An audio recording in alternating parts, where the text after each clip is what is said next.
आप सभी को जय मसीह की प्रियो इटर्नल विजडम यूट्यूब चैनल पर आप सभी का स्वागत है। प्रियो, अब हम पहुंच चुके हैं क्रूस के उस अंतिम घड़ी पर जब यीशु मसीह ने अपनी सांसों की अंतिम शक्ति से एक अंतिम पुकार लगाई। जी हाँ, ये है यीशु मसीह की 7वीं वाणी जो लिखा हुआ है लूका रचित सुसमाचार 23 अध्याय 46 वचन में, हे पिता, मैं अपनी आत्मा को तेरे हाथों में सौंपता हूँ।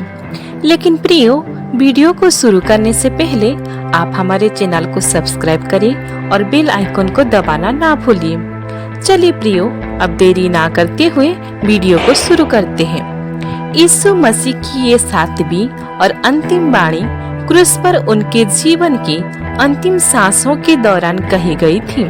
ये शब्द केवल एक मृत्यु से पहले बोले गए वाक्य नहीं है, ये परमेश्वर में पूर्ण विश्वास, शांति और समर्पण की सबसे ऊंची अभिव्यक्ति है।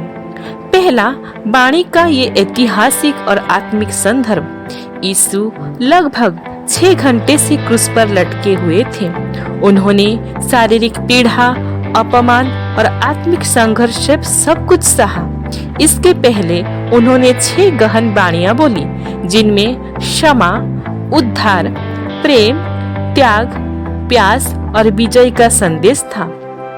अब अंतिम क्षण आया था और प्रभु ने कहा, हे पिता, मैं अपनी आत्मा को तेरे हाथों में सौंपता हूँ। ये कोई हार की वाणी नहीं थी, ये थी एक विजयी आत्मा का परमेश्वर में पूर्ण समर्पण।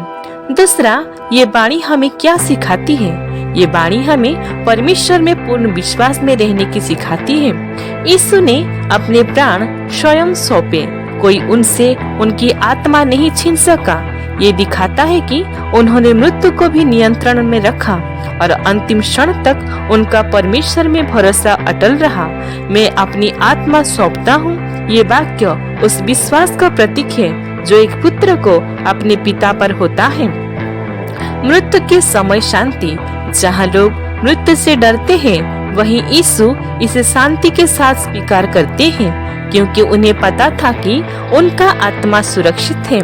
ये हमें सिखाता है कि जब हम परमेश्वर में विश्वास रखते हैं, तब मृत्यु डरावनी नहीं बल्कि एक वापसी होती है, अपने पिता के पास लौटने की यात्रा। समर्पण का सर्वोच्च उदाहरण यीशु ने ये वाणी हमें सिखाने के लिए दी कि हमारा जीवन भी परमेश्वर का है और हमें उसे सौंप देना चाहिए।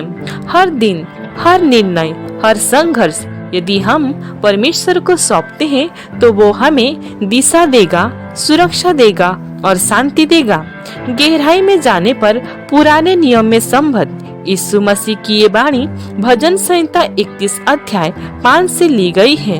उसमें लिखा हुआ है, हे यहोवा, मैं अपनी आत्मा तेरे हाथों सौंपता हूँ, तूने मुझे छुड़ाया है, हे विश्वास योग्य परमेश्वर।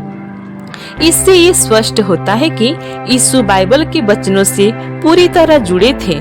उन्होंने बचपन से ही परमेश्वर के वचनों को सीखा, जिया और अंत तक उन्हें अपने जीवन का हिस्सा बनाए रखा। चौथा, व्यवहारिक सीख। क्या हमने अपने जीवन को परमेश्वर के हाथों सौंपा है? क्या हम अपनी आत्मा, अपने निर्णय, अपने डर, अपने भविष्य, सब कुछ परमेश्वर को सौंप सकते हैं? मृत्यु हो या जीवन, हम कब कह पाएंगे, हे पिता, मैं अपनी आत्मा को तेरे हाथों में सौंपता हूँ? ये वाणी हमें जीवन भर याद रखनी चाहिए, क्योंकि ये सिखाता है कि सच्चा जीवन वही है जो परमेश्वर को सौंप दिया जाए। यीशु मसीह की 7वीं वाणी एक विजय समर्पण है, एक ऐसी आत्मा की पुकार जो जानती है कि वो कहाँ ले लौट रही है। ये केवल मृत्यु नहीं, ये एक नई शुरुआत थी जिससे हम सभी को अनंत जीवन का मार्ग मिला। जब हम इस वाणी पर मनन करते हैं तो हमें भी ये कहना आना चाहिए, हर परिस्थिति में, हर संघर्ष में, हे पिता, मैं अपनी आत्मा को तेरे हाथों में सौंपता हूँ। ईश्वर इस छोटी सी आलोचना के द्वारा हम सभी को बहुतायत से आशीष दे। आमीन।